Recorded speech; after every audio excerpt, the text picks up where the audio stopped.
বাংলাদেশের মানুষ স্বদেশী শাসকদের দ্বারা শোষিত আর বঞ্চিত হয়েছে। শাসকের ধরন পরিবর্তন হয়েছে, জুলুমের পরিবর্তন হয় নাই। শাসকের বন্দুকের গুলি দেশের সাধারণ মানুষের বুকগুলোকে ঝাঁঝরা করে দিয়েছে। সন্তান হারা মা এক বুক বড় কষ্ট নিয়ে পথের পানে তাকিয়েছিল। স্বাধীনতার আগ পর্যন্ত 214 বছর এদেশের মানুষ শাসনের নামে শোষিত হয়েছে।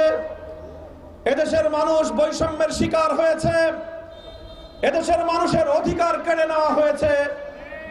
সব কেড়ে নিয়েছিল বিদেশি শাসকরা। তাই ৭১-এর মহান মুক্তিযুদ্ধের পর বাংলাদেশের মানুষের এক বুক ভরা স্বপ্ন ছিল যে এখন থেকে যেহেতু আমার দেশের স্থানীয় শাসকরা শাসন করবে, কাজেই এখন আর আমাদের শোষিত হতে হবে না, এখন আর আমাদের উপর জুলুম হবে না, এখন আমরা আমাদের ন্যায্য অধিকারটুকু পাবো। কিন্তু দুঃখ আর পরিতাপের বিষয়, স্বাধীনতার পর থেকে ৫৪ বছর অতিক্রান্ত হয়েছে।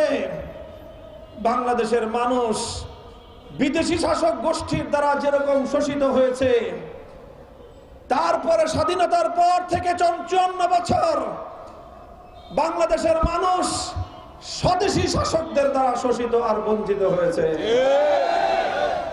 শুধু শাসকের ধরন বদলেছে, বিদেশি শাসক ছিল, দেশি শাসক হয়েছে, শোষণের ধরন পাল্টায় নাই। শাসকের ধরন পরিবর্তন হয়েছে, জুলুমের পরিবর্তন হয় নাই। বাংলাদেশের স্বাধীনতার পর থেকে পর্যায়ক্রমে দেশবাসীর উপর একটি সন্ত্রাসবাদ, গুন্ডামি, পেশি শক্তি, আধিপত্যবাদের রাজনীতি প্রতিষ্ঠা করে দেওয়া হয়েছে। বাংলাদেশের মানুষ যখনই, সাধারণ নিরীহ মানুষ তাদের ভাতের অধিকার, তাদের ভোটের অধিকার তারা চাইতে গিয়েছে, তখনই তাদেরকে বন্দুকের নলের মুখোমুখি হতে হয়েছে। শাসকের বন্দুকের গুলি দেশের সাধারণ মানুষের বুকগুলোকে ঝাঁঝরা করে দিয়েছে। এদেশের মানুষ ভাতের অধিকারও পায় নাই, ভোটের অধিকারও পায় নাই, বরং বিনিময় কি পেয়েছে?